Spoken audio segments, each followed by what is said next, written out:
you can get caught in these situations where you find yourself, I don't know, wearing a dress and picking up their kids from school. Are we officially starting? We're back. Are we official? We're back. We're We're back, back. baby. It's different. We have a Yeah. sign. That's it. Brian's hair is different. I don't look like this at all anymore, which is really unfortunate because we spent a lot of money on this. We're not changing it. You have to change your hair. I have to like dye my hair back and then just go back to a mustache. The good thing is your mullet doesn't have to get very long. So yeah. It's a good sign. Thank you, Pete, for making this sign for us. Yeah, Banshee bought Pete, right? That's his name? I don't know. Pete's your real name, so whatever. So we can't cuss for the first minute, right? All right. I'm waiting to cuss. I want to drop some F-bombs. I couldn't. All right. So I thought we were just gonna sit in silence for a whole 60 seconds. All right, we're back. Baka Bois are back. It's just a lot of things have changed, including the setting, where we work, and things have happened in this past year that are different. And we're doing a podcast now, so we were doing skits. We were doing skits before. Yeah, and that was fun. It was fun, and I would like to do them still every now and again. But I think I'll puke a lot less with the podcast format. I think you will, because I think you puked like 2 or 3 times. You were surprised by that. You thought I was exaggerating.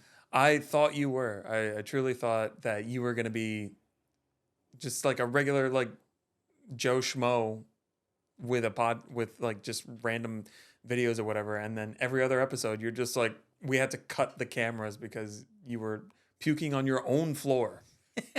I puked into a White Claw box. That's disgusting. And we put it there. We put it there preemptively. You're like, no, this needs to be here. Bro, how many times do you think you saw me puke this year? Oh, God. Including that? Like 6 times? Yeah. The airplane one was the best one, but that might be one of my favorite memories. Core memories? That is legitimately a core memory that we have now, because that was one of my favorite I want times. you to tell the audience for a second, from your perspective, what that looked like. So JP and I went to New York for business and pleasure, right? We did both. Yeah, we did both. And pleasure to each other. Oh, okay. So we were on the plane. Before we got on the plane, we were at a restaurant and we were just like hanging out and just like excited for the trip that we were going to go on. And then we were like, yeah, we had a single mimosa and we also had like a burger. A burger, yeah. I had that veggie burger. Yeah, and it was good. And it was fine. Everything was fine. And then we get on the plane and I'm so fucking smart. I picked aisle seats for both of us. So I'm sitting across the aisle. So like we both have aisle seats, and I was just like, hell yeah, dude. Like this is easy to get to the bathroom, whatever. So we're chilling, we take off, we're in the air, defying gravity. And all of a sudden I look over JP and the color of his face, of his rosy red cheeks, is just slowly going away. And I was like, what the fuck? And then he motions to me and he's like, hey. And I was like, what? And there, you could hear the roar of the engine and other people talking. And I couldn't talk over it. That was the hard part. And the pressure of the cabin, like everything was just fighting against my ears. And he goes and he tells me, he was just like, hey, I need a homie move. And I was like, a what? He's like, I need a homie move. And I was like, fucking talk louder, please. And he was like, I need a homie move. And I was like, what is the homie move? He's like, I need water. And I was like, oh, okay, yeah, I'll get water. So I get up and I go to the flight attendants, and I was like, hey, my buddy needs water and he does not look good at all. And they were like, oh, okay. So we go get him water, and when we come back, there's vomit everywhere. Everywhere. He's laying in his own vomit. There's vomit on the floor, My backpack, the backpack, my jacket, my pants, headphones. my There's vomit headphones, in the earpieces of the headphones. which is important later on in the story. Like, So all of this that is detail is important later on. So all of this is happening, and I was like, I did not sign up for Oh, this. also, let's mention to you, it's a full flight. Yes. It's a completely Every full seat flight. is filled. There's babies on this flight. Also, Two. an important detail for later on. So I was just like, oh my God. Okay. So like I go back and I was just like, I need help. I don't know what's happening. Passed out my own He's puke. passed out in his own vomit. And I was like, I don't even know what's happening. He was completely fine. And judging by like what we look like, we know what we look like. And it's just like two heavily tattooed guys, you know. I thought we were on drugs. Yeah, they thought he was like a druggie or something like that. So they asked me, they're like, did he take any drugs? And I was just like, no, we literally just went to a restaurant in the airport, got a burger and a mimosa. That's it. And they're like, does he usually do this? I was like, this is the first time I've ever seen this man do this. This is the first time I've ever seen this man That's it. do this. Do this. So they asked for like medical assistance. So like there's other Doctors passengers or whatever. Yeah. Yeah, there were also like passengers on the plane that also happened to be like EMT certified or whatever. So they're giving him a pulse oximeter, which if you don't know what that is, it's a little machine that goes on your finger. It's a little fingernail clip. It literally just goes on your finger to figure out like the oxygen level in your blood. That's all it does. It doesn't prick your finger or anything.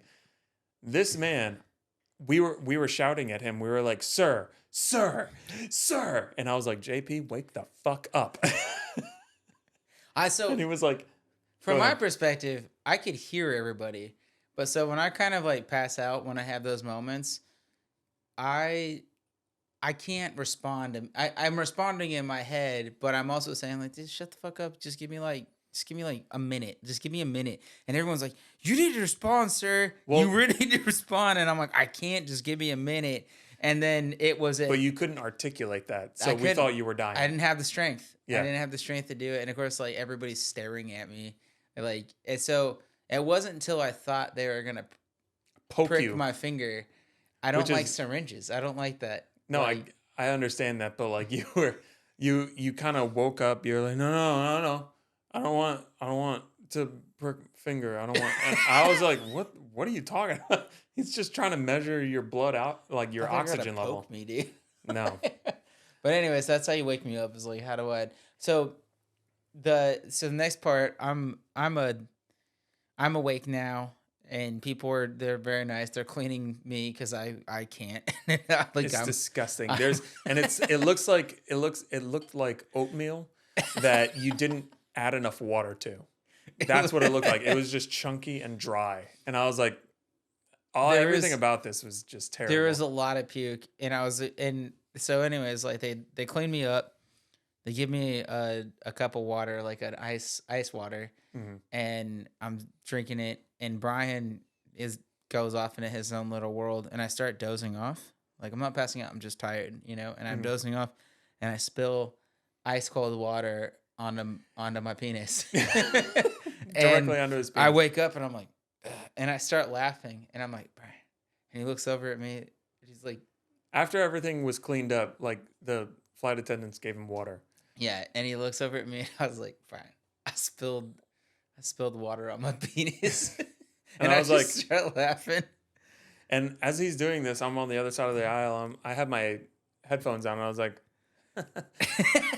okay. And I put my headphones back on, and I play like a game on my phone or whatever.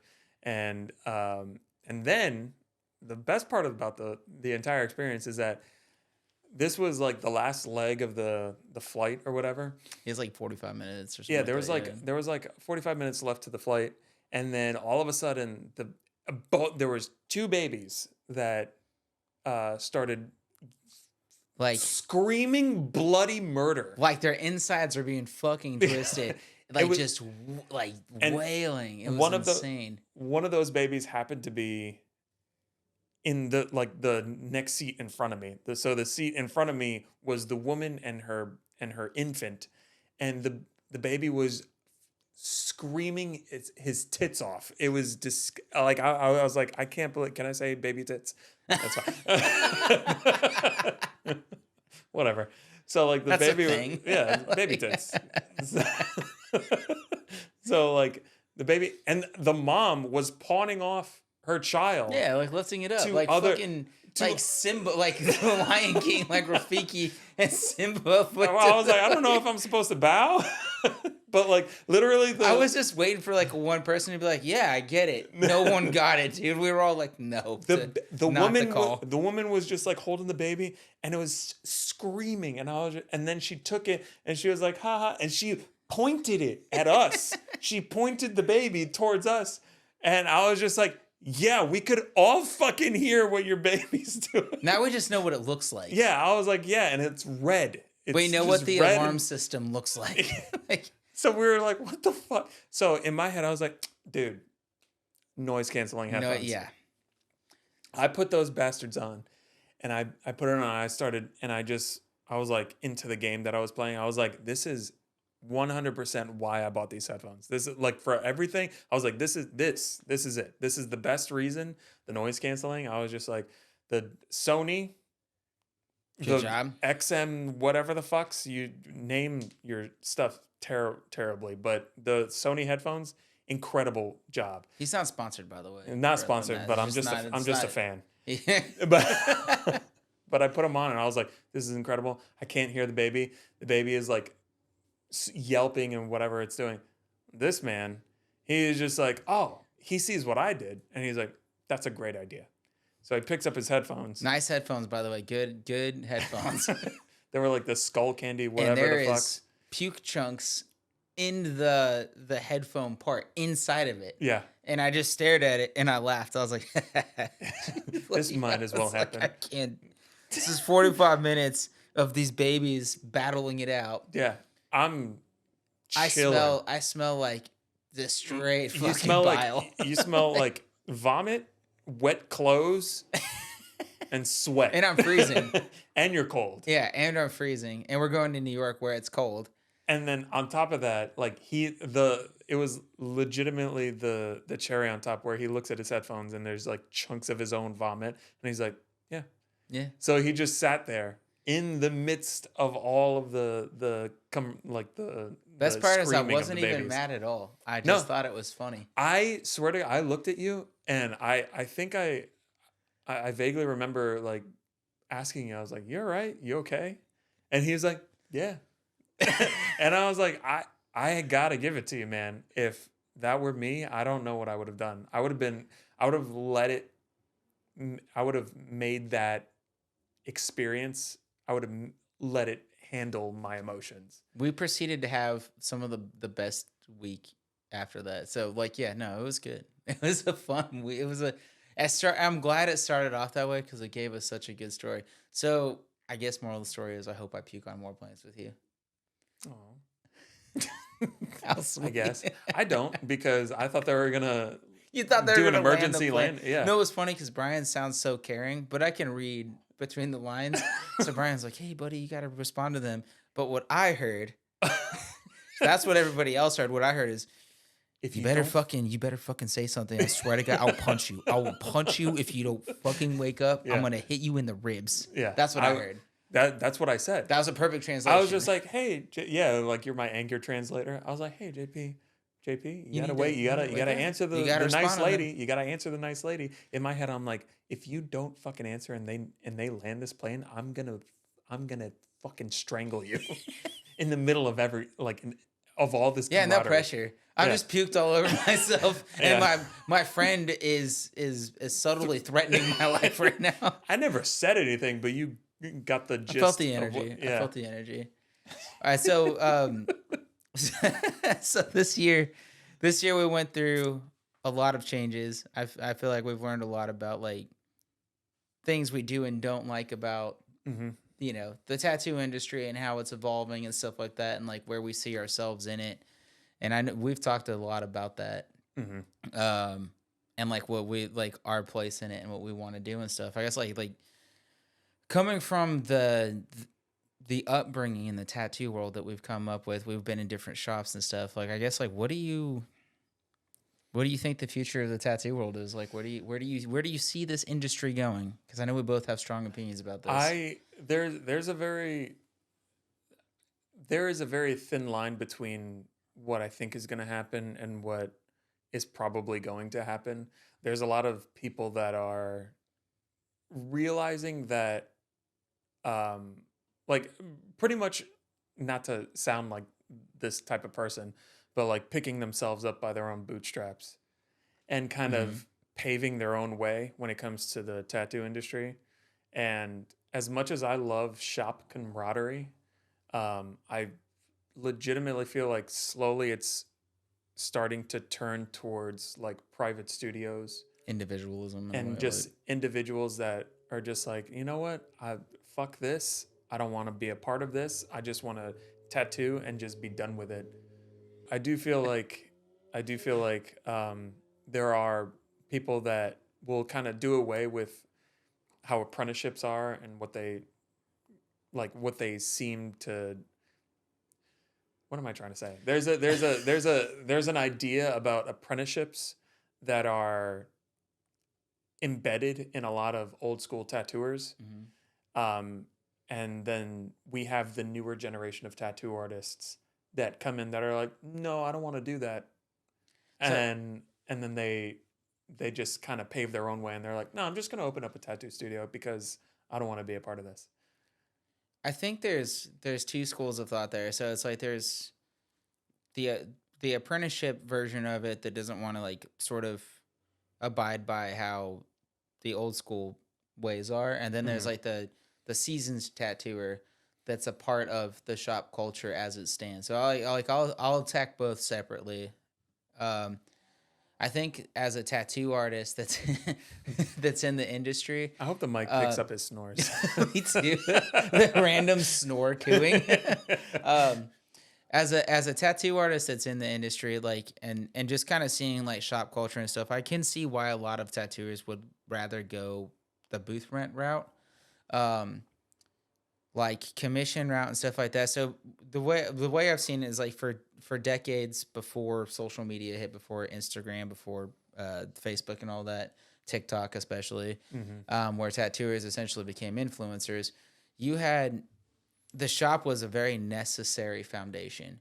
Like your clientele could never know who you were unless um like you were in a shop and clients came in, they saw they looked at your portfolio, you had a portfolio. When was the last time you had a portfolio? Well, you're newer, so you never probably never had to do that. I had a portfolio. You had a portfolio up Yeah, front. Okay. yeah. We, I, So they, my first shop, it was essentially mandatory for us to be have like, all the right, you need to portfolio. build a portfolio. I was like, I have an Instagram, and they're like, nope, put it Uh, at the front because it's a yeah. walk-in shop, and a lot of people don't know So who you are. that was your Instagram. That Hmm. portfolio was your Instagram, and that's what you needed. So the shop had its like it was very necessary. There was more.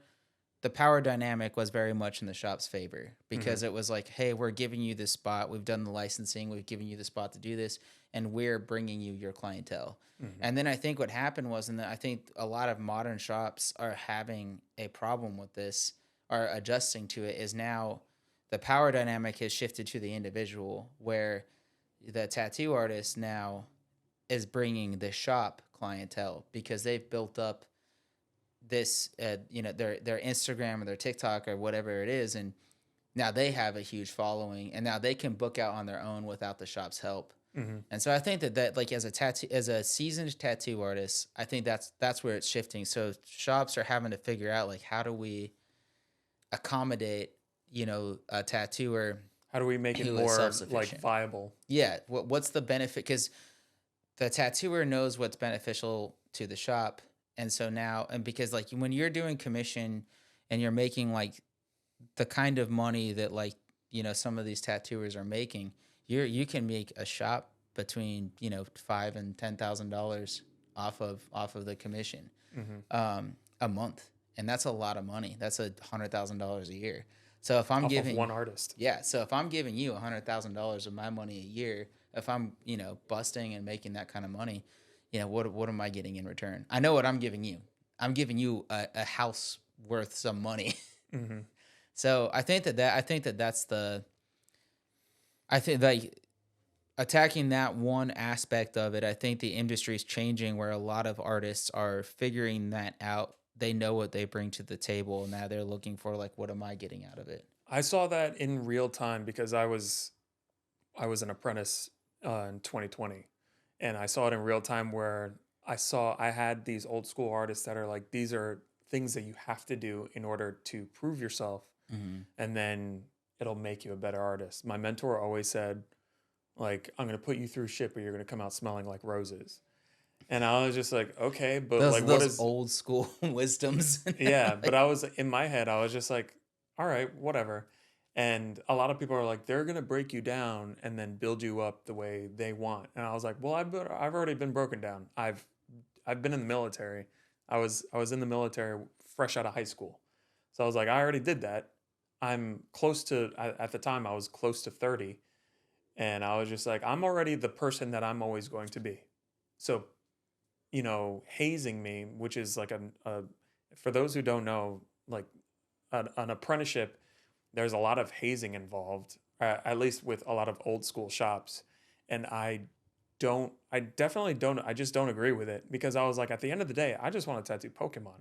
hmm. You know what I mean? And this person wants to tattoo, jewelry, or this person wants to do, you know, Pacific Islander like tribal or something like that. And I'm like, there is legitimately no reason for us to be putting somebody through some prank or whatever just to kind of break them down. And I was like, that Or doesn't make me a better artist. character building. Yeah, and then for like yeah, they treat it like character building. I'm like, I am still 100% the same exact person that I was before the apprenticeship, except now I have a tattoo license. Hmm. And a lot of people are figuring out that you can just get a tattoo license and just forego all of this unnecessary bullshit because they don't want to go through the bullshit. And it's scary. Maybe not scary, but it's just a lot like this new generation is finding it very, very unnecessary to go through the stuff that other artists went through. And then they can just be like, you know what? I'm just going to do this. And I can't blame them. Yeah. You know what I mean? Like, I see that. I'm like, yeah. I think the hard part is I do think that like it's kind of the way that I view like, so if you're going to college, right? Like if I'm paying to go to college, I don't expect to do any work to be there Yeah. outside of like what's necessary. Like what is like important to my degree or whatever, right? Hmm. So like if I'm going to college and I'm not paying to be there, and then they're like, okay, well we're gonna have you do like front desk work and booking and stuff like that to kind of work for the education. I'm like, Hmm. okay, cool, I get that because I'm not paying for it. But the hazing I think is unnecessary. Like that's one thing I can see as being unnecessary. So I think like it just depends. I think there's a balance, a really important balance that needs to happen there.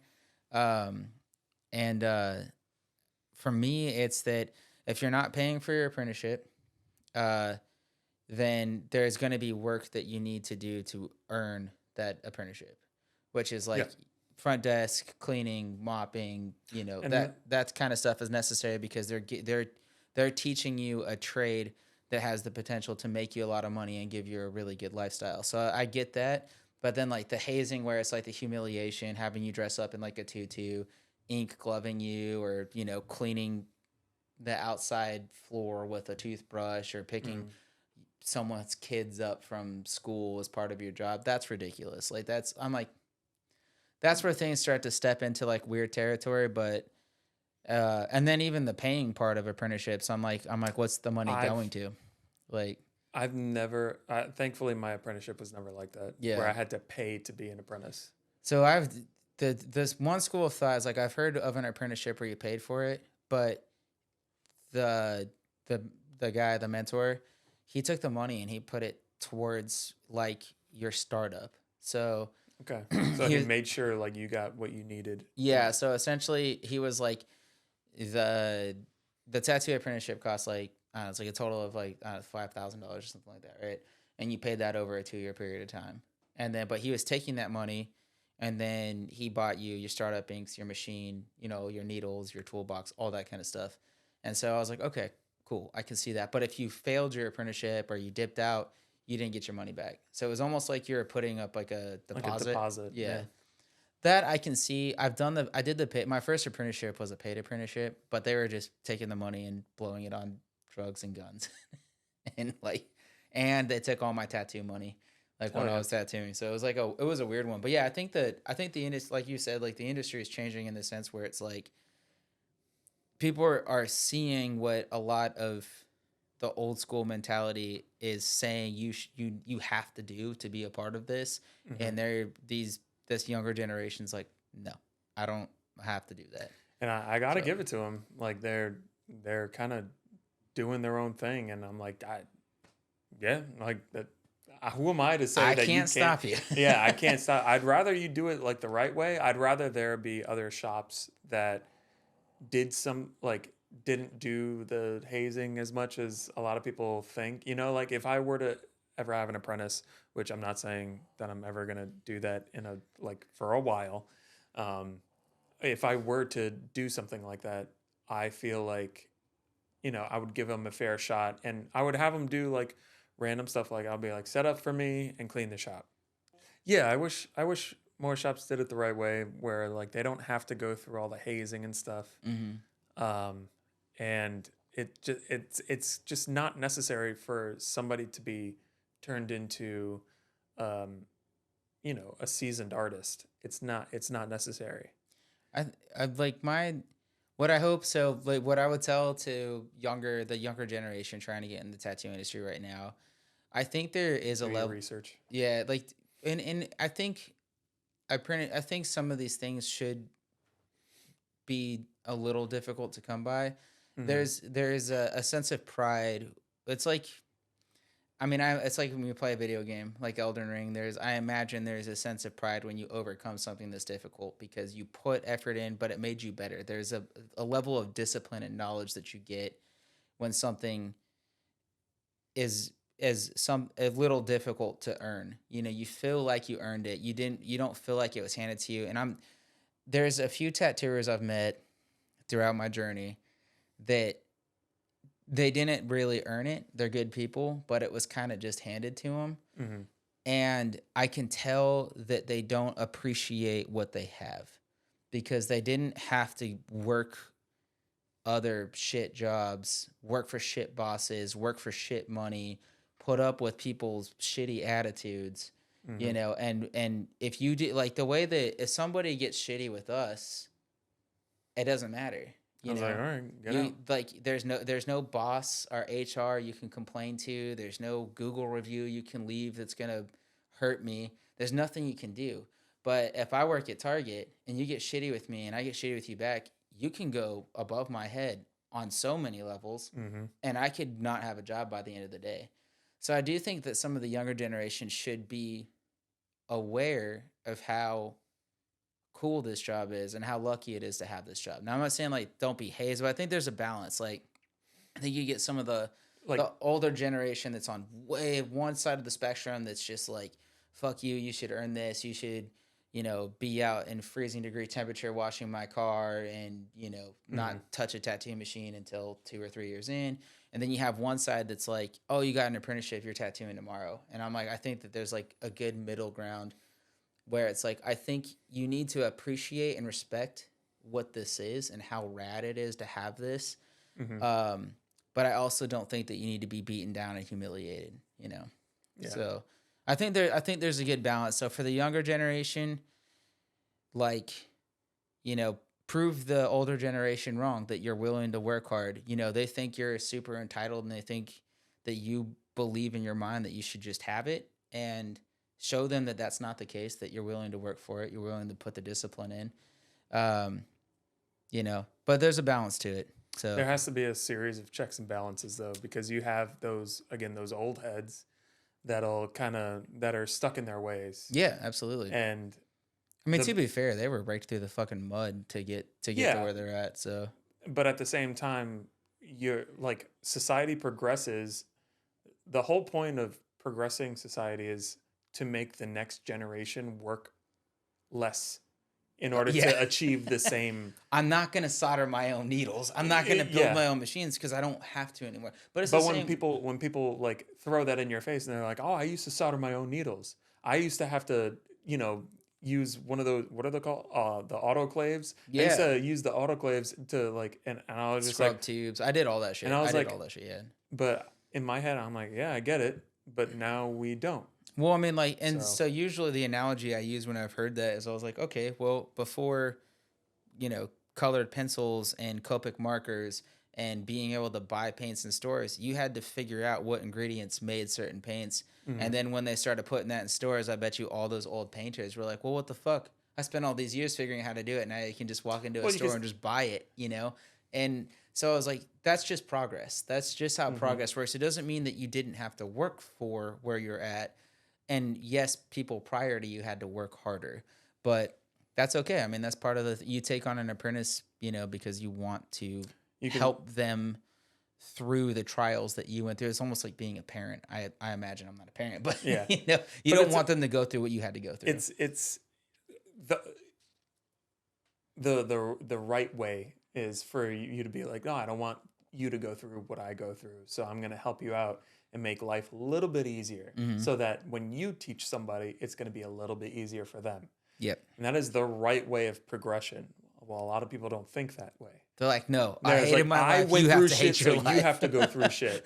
And it's like that's not how. So what I'm trying to say is, Balance. balance, and also do your research when Hmm. you like, if you are an aspiring tattoo artist, I would say do your research. Just don't go to every shop that has an open sign and be like, oh, I want to apprentice here. You need to kind of do your research, because you can get caught in these situations where you find yourself, scrubbing some dude's car in 40-degree weather, Yeah. or I don't know, wearing a dress and picking up their kids from school. I saw pictures of this, dude. I saw it. So Like there has to be like a series of, checks and balances. And to the people that have been doing this for a very long time, maybe, don't do that. don't be mean, dude. It takes a like it. I we're think it. all we're all artists. I think it hurts you to have to be mean too. So it's like when you put meanness out there, it's also affecting you in a negative way. Plus, like if you want to train somebody and you want to have this good artist that you've invested your time and efforts into respect you and stay in your studio once they become a heavy hitter, they'll remember how they were treated in the beginning. Correct. And they won't stick around if they knew that, like, they won't forget that they were treated like shit. Hmm. So if you treat them with respect and dignity, I'm not saying They like won't have. They won't. sit there and I'm not saying hold their hand through this before anybody accuses me of saying that. Like, I'm just saying, like, be kind, be stern, but Mhm. show them the right way. So I guess like best advice I could give if you're trying to get a tattoo apprenticeship, just be be present, show up at the studio, get tattooed, make a card or a Mhm. sticker. Like, Also, I get a lot of DMs that are like, oh, how would I go about going to an artist shop? I'm like, number one, do the research. mm, That's first and foremost. But number two, make sure you have one of the things I do agree with my mentor is that he was just like, when people come in asking for an apprenticeship, I want them to give me a portfolio, not their Instagram, portfolio. but an actual portfolio that shows me their work. And it's not even all the work. I want your best pieces. Give me your best 15, 20, 25, Yeah. 30 pieces and show it to me in order. If everything's all like, if I have to go searching for stuff, like if it's a sketchbook or something like that, and I have to go searching for pieces that you've done or half Complete. So done, you're saying completed like pieces. completed Yeah. pieces, complete ideas on a page. And he was just like, I want 20, 30 pieces, and I want to see them and I want to see how you do them. And like, that's the best way to get his attention. Hmm. And that would be the best way to get any I artist. mean, no one does that anymore. Yeah. Like But I that's think that if anything, that's more eye catching because they're like, holy shit. it shows commitment. Yeah. It show it like that's the big thing is a lot of the folks that come through aren't committed anymore. They just kind of like they come through and they're like, I want an apprenticeship. And I'm like, all right, cool, man. Where's your portfolio? And like I've seen spiderweb cracked cell phones and like, whoa, I drew this, and then they're swiping looking for the next photo. Oh, I did this too. Mm-hmm. And I'm like, it's already so no. It's Yeah. already such It's like a it was fucking already a no, no, but dude. now it's like even more no. You buried that no so deep into the fucking ground. So yeah, but I think that's part of like I think the tattoo industry has moved in this direction of like if you want to have a tattoo shop, if you want to kind of go the old direction, I think that shops are having to learn how to like not look at the tattooers being under them so much as being like this is a partnership. Hmm. Like you are It's a like a part of meeting this. of worlds. Yeah. Yeah. You're super beneficial to us. We're going to try and be as beneficial to you. So I think I can see a lot of shops the way that they might survive if they want to keep that sort of like, the camaraderie, having like 10, 12 artists. I can see a lot of them having to go down the route of like booth rent, or if you're going to do commission, they're going to have to start offering their artists, you know, bigger things like sponsorships, paying Hmm. for social media teams and stuff like that to come through. I've seen a few shops pull that off really well. Yeah, Vault does it really well. Yeah, Vault and Mimic have Yeah. pulled that off really well, where they've got like a social It's like media team. we do a percentage, but you're getting all this. And then our sister company like Ghost or whatever, Yeah, they so you got they supply sponsorships plugged in. You've got a like social whatever. media team that Yeah, is doing pretty much everything for you. yeah, Taking and your it looks pictures, good. videos. Yeah. Torrent's fantastic. Yeah. That dude's crushing it. So yeah, I think that's like that's I could see where it's heading in that direction. Again, I think there needs to be balance. I don't think that just because you want to be a tattooer doesn't mean that you just get to be. I think you need to work for it. You need to work for it, but at a respectable. Yeah. But I think that just because, but on the other end of that spectrum, I don't think that, somebody needs to humiliate you, destroy you, and then 3 years later, hopefully you come out the other end and you're tattooing, but you become like an angry, spiteful person. Yeah, and then you just perpetuate that type of ideology to your apprentices. And it's just like a never-ending cycle. Yeah, it's like you're just passing down. Yeah, of all the just- things you're passing down, you're passing down it's anger. all the Don't pass angst. down anger. Yeah. But So on the other side, well, what were you gonna say? oh no, I was gonna coattail it to the next thing, but no, like you. I was gonna coattail into that. I'll So ride we might be going different what? ways. How about I'll ride your coattails? Where do you want to go? Well, I was gonna say on the other end of the spectrum, we're getting so far into the future that we, as tattoo artists, are no longer kind of just tattoo artists. Okay, you're gonna take it in the same direction. Oh, okay, All perfect. right. You lead us into it. I like where this is going. Yeah, we're not only speaking of like Vault and Mimic like having their own social media team. It's almost kind of insulting that the fact that we actually need a social media team in order to get our voice heard or our art seen. Your art is as good as your following. Yeah, and to a certain degree, yeah. And it kind of sucks because there are plenty of artists that don't have a good following that are incredible. And I'm like, why don't more people... I can name a few, like off the top of my head, that don't have a huge following, but are amazing, amazing artists. Yeah. Just as good as any of us that have bigger followings. Yeah. That are crushing it. My Yeah. my homie Sheer, she's in Israel. She has like 3 or 4, 5,000 followers. I'm not entirely sure, but it's a fairly low Are we number. doing the shout out? Because I would say Chris Rogers.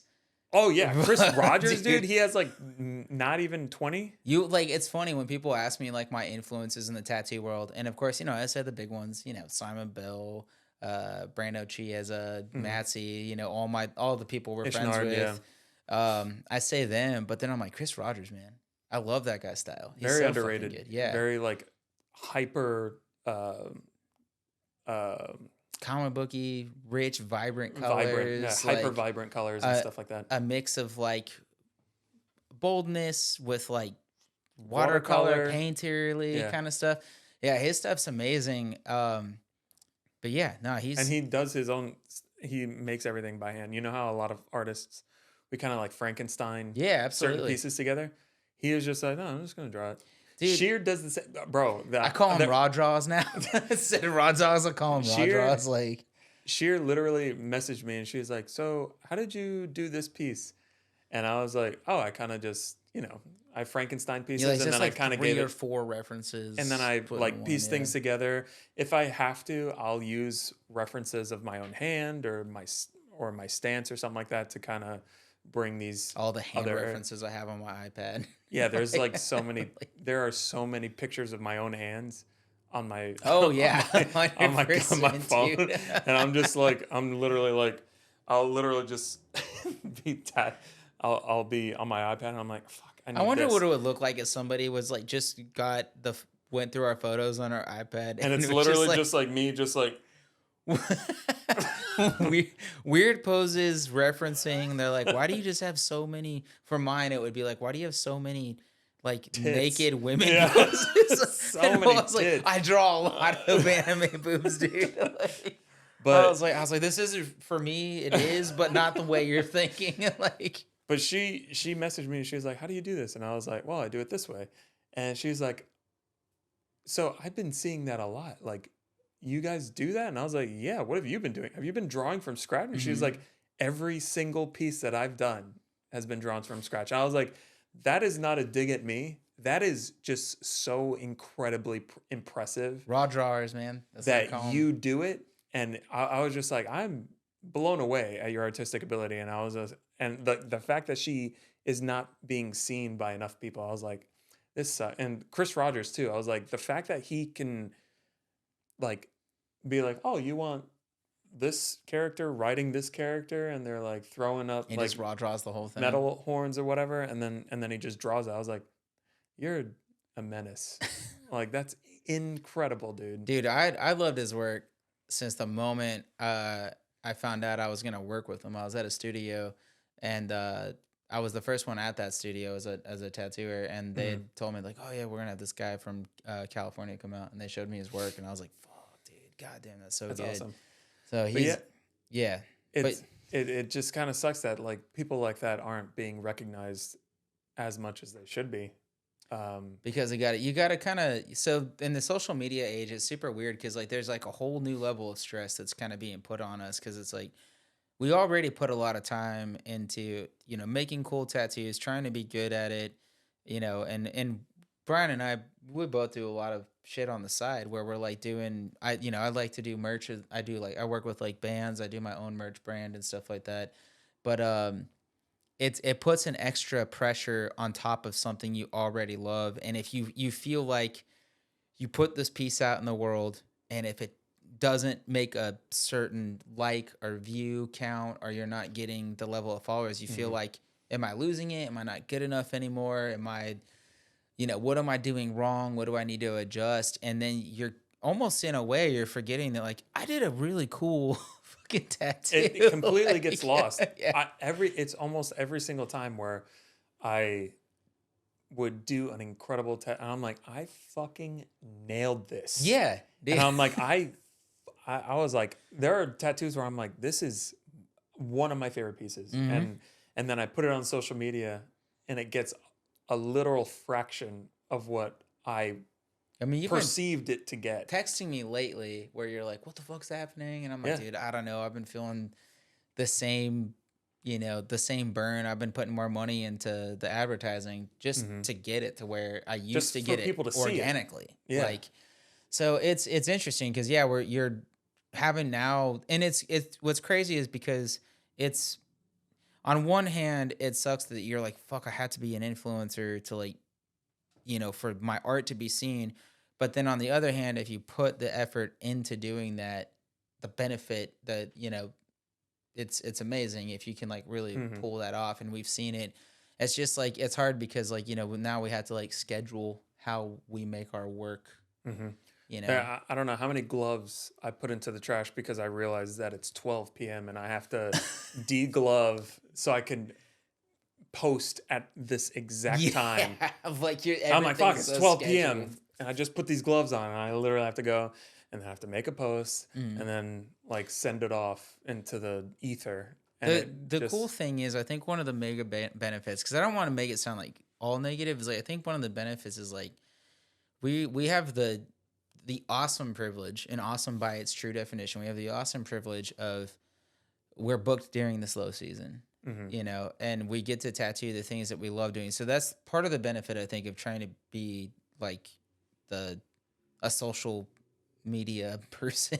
Yeah. But I know that it's frustrating at the same time because trends change so much and what people engage with. And I think what sucks, at least for me personally, where my headspace is at when I think about it, is like my tattoos aren't less good because they don't get less, you know, they're not less good based on the engagement that it does or doesn't get, you know? Mhm.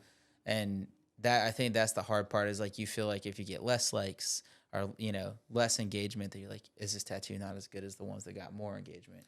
And Not separating those two things. not only that, but then it also gives you anxiety when you feel like you need to make a post and you rummage through your photos on your phone or whatever and you're like and you find a piece that you don't think is going to do well at all and you're like I gotta Oh, post something. I know where you're going with this, and I agree so much already, Yeah, dude. it's like I have to post this, so I'm just going to post it and just go on with my day.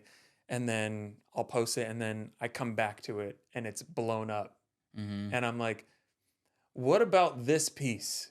Did it for you guys. Did it for you Like, guys what was where the the? piece that I was legitimately proud of, nobody Mhm. is batting an eye, And I've been fighting that uphill battle. it's Like, it sucks because like it's putting our emotions through the ringer. mhm. You're like, what should I do? Like, Yeah. I don't know. And nobody's giving me answers. And it kind of sucks because I'm like, well, I have this piece that I'm really proud of. Nobody gives a shit about it. And then I have this piece that I was like, I guess. And then people are like, oh, this, This is the thing. this is the thing. I want you to post more of this. And I was like, what about this is making it? It's like, it's even a shitty picture. And I'm like, how the fuck did this happen? I have one tattoo on my brain that comes to me when I think of that, like that I've done, where I'm like, you guys really? This is all right. Name it. And then the person you put it on. I will never do that. Dude. I will. The cool, like I've fortunately been able to like sort of separate myself from that, and I know I've talked to you about it at length with like my merch, where it's like I know what merch I could make that I know would sell, Mm-hmm.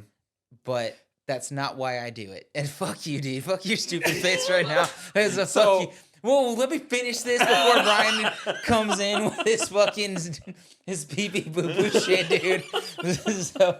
So anyways, I've had this a lot because like I would say, all right, I make T-shirts that I love. Right now, they don't look anything like my tattoo art.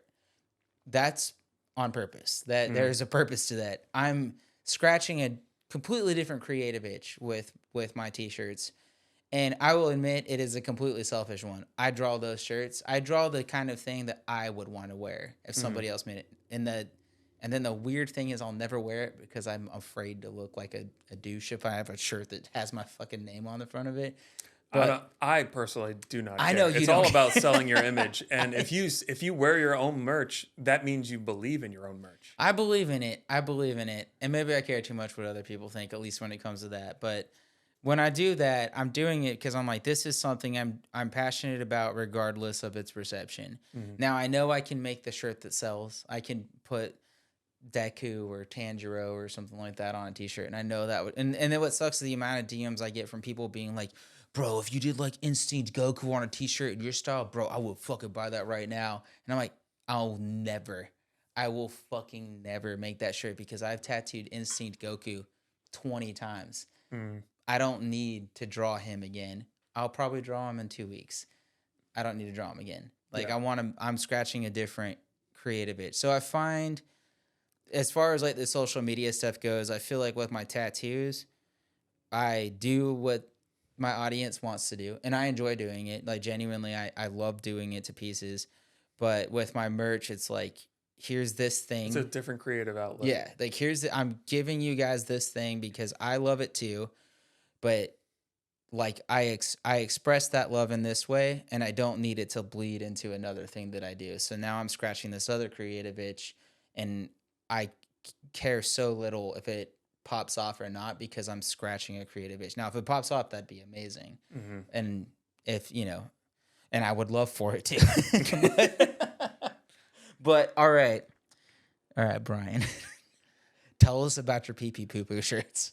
Well, they're not on sale right now, so I don't feel like the need. So this isn't a plug.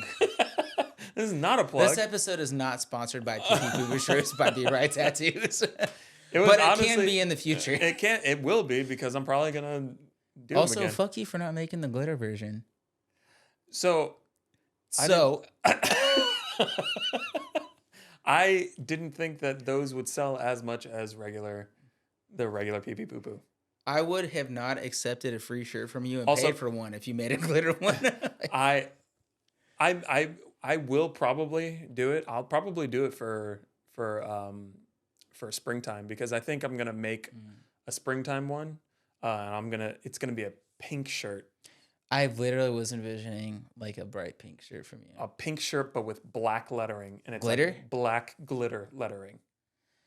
Sign me up, guys. I'm buying that shirt. So the whole it's very strange because it was actually my wife's idea to do this pee-pee poo-poo. Like I don't know who came up with one. I remember her saying that she was like, you should do it in metal font. And I'm like, that's a really fucking Metal idea. awesome idea. Like that's a really good idea. And then we had it made. And as soon as I told people, I was like, yeah, I'm going to do these for pre-order. And everybody lost their mind.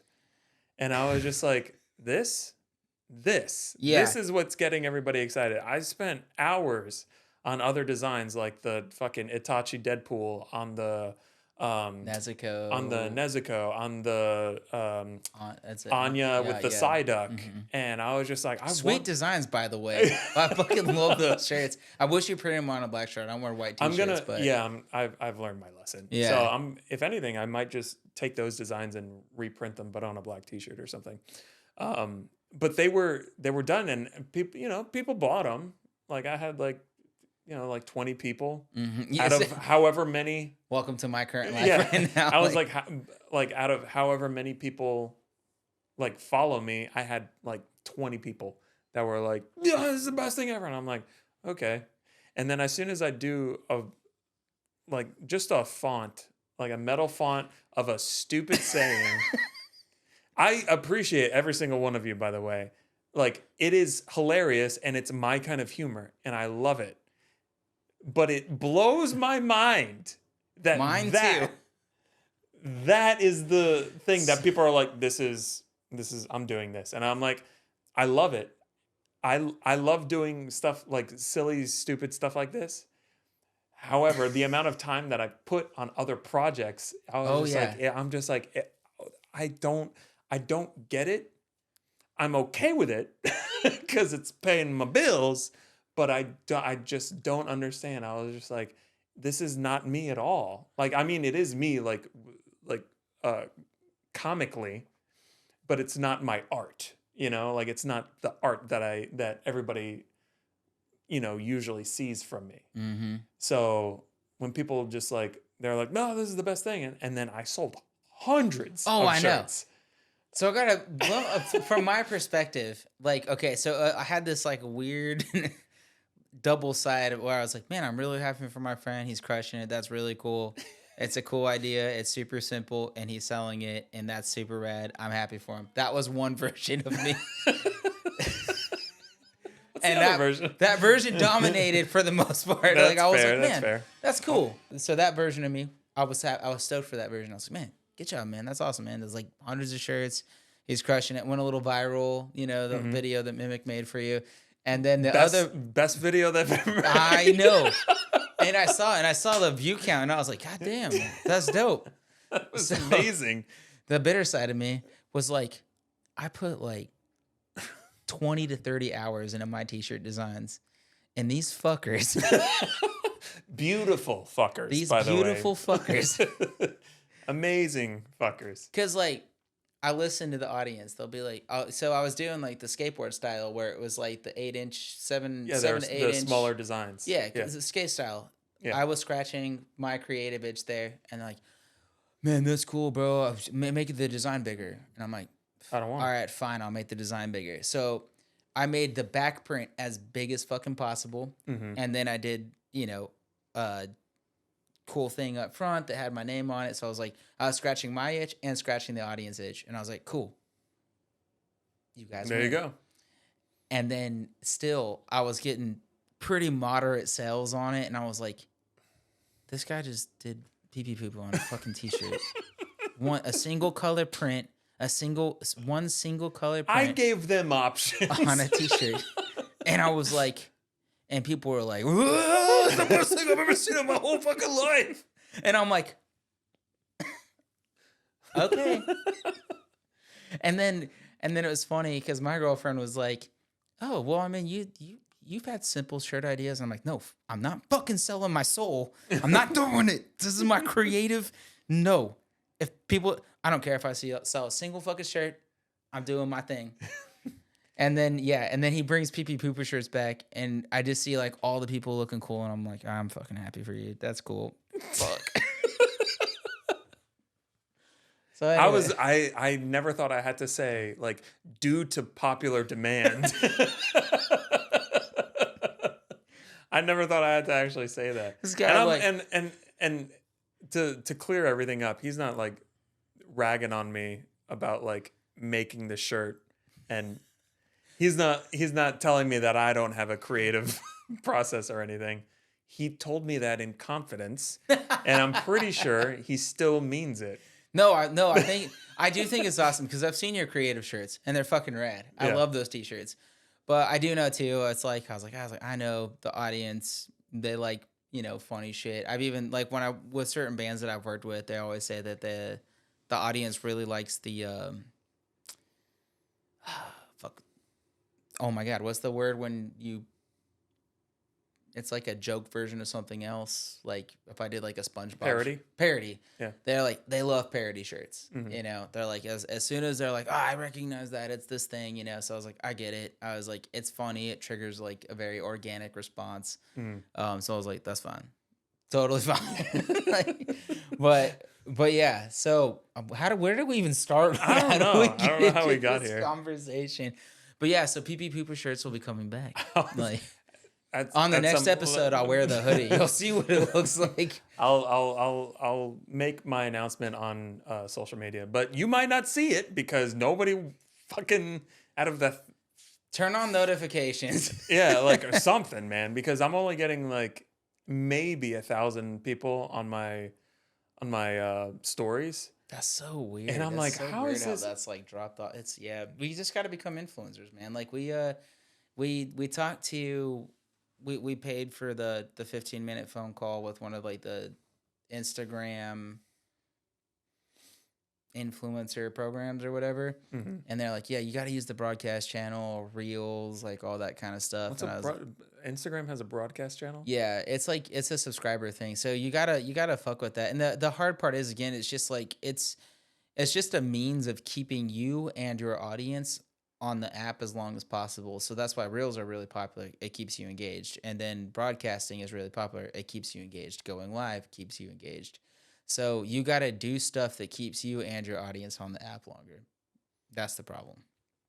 So that's where. But selling your app as something like a magazine format like it used to, mm-hmm. and then completely flipping around. They're competing with TikTok, man. And then dicking over the people who have tried to make a name for themselves. Now they have to do something completely different that's not in their wheelhouse. Do you think that I like to fucking do reels? All the real fucking Mars taught me how to do sounds a couple weeks ago, and that's why. and And I was just like, what? And she's like, yeah, you just look up a reel, and if it has a good sound, you go to this tab, and then you click favorite, and then you click use the. And I was You like, lost me. That's are so many you steps. kidding me? Like, And I was just like, are you serious? And she's like, yeah, and everybody does it. And I was like, well, fucking and fine. what's crazy, So you just learned that, and in yeah. 2 weeks it'll be something completely fucking Oh, different that like that's pops it another off. thing. When Yeah. people are like, well, what's popular? And I was like, what do you mean what's popular? And they're like, well, which sound is popular? Because sounds are a big part Mm-hmm. of, especially Instagram and TikTok. Sounds are like the just sound bits. I don't understand. I don't know how to like describe it. It's just like a sound that a video had, I guess. And Yeah. then other people are like, I like the sound of that And then it video. goes viral. And then they use the same exact what is it like not uh same exact fucking Soundbite format. format, I Yeah. guess, with that video. And then people will, take it from there. So I would be looking up, I have to look up on Google, not even Instagram. I have to look up on Google. I'm like, best, most popular sounds of Instagram, November 17th through the 21st. It changes so fast. And then I'm like, what the, okay, fine. So this week. And then I put it on, and then people are like, oh, well, that was like, you already got the back end of it. Like, it was Mm-hmm. popular like 3 days ago, but because you did it today, it's eh.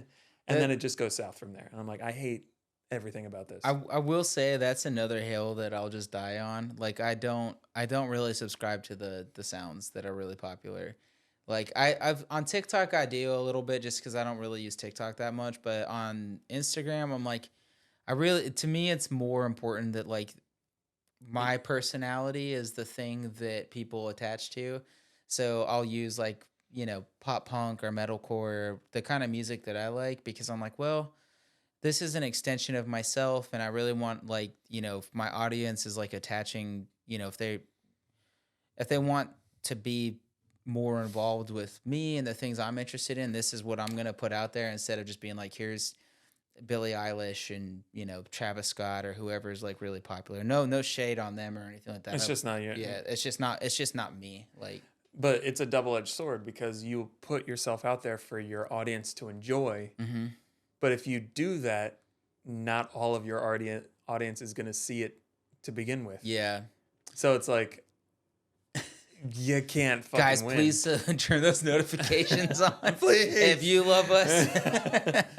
But it's so disheartening sometimes, and it just sucks sometimes. You got to That's all. figure out like how much of yourself you're willing to sell. Like, cause like, I don't think it's necessarily a sellout move if you do some of the popular things because the benefit brings you more things that you do want to do. So that's not necessarily a bad thing. I've got friends that do the popular thing, but they're able to maintain the lifestyle and do the things they want to do. And like, fuck it. If it's just a song, who cares? I'm still doing the art that I want to do. Yeah. And so it just depends on like where, what the trade-off is, cause like at some point, like I could sit here and be like, I'm going to die on every hill that I like. Mm-hmm. And then if I have nothing, I can't complain. Just trying to be super spiteful, and you're like, you know what? This is me. Yeah, this is me. I'm putting my foot in this ground. So it's and like then nobody's here to see you put your foot in the ground. Yeah. So it's like, so I play the game, but I try to play it a little bit. Yeah. My way. It's all about balance. I think that's the theme of balance. this. I think that's the theme of this episode. It's just balance. Finding balance, like how much are you willing to sacrifice to gain, and then how much are you willing to just maintain and then make those sacrifices to maintain what you are, I guess, like, and I think that's good. It's like we both live like really, we both are good at what we do, and we have a really cool clientele, a really cool lifestyle. So it's like, I guess like it's more or less just like I just like maintaining what I have. I still like working the game, but I'm like I don't think I need to sacrifice too much more of myself to get where I want to go. I guess. I hope that made sense. Yeah. Well, I think that's all that we have for this episode. Oh yeah. The time kind of flew by, and then I checked the clock and I was like, Brian and I, like, this is pretty much, this is a PG rated version of most of our conversations at work. We're usually arguing. You'll probably find that in a couple of episodes. This is just our first episode back, so I feel like. But yeah, thank you very much. Yeah. You can find me at BeeRye Tattoos on Instagram, and you can find him at JP Tron Walker on Instagram and TikTok. You will not find me on TikTok. Turn notifications on if you love us. We love you. So thank you so much. Yeah. Thank you very much. Bye.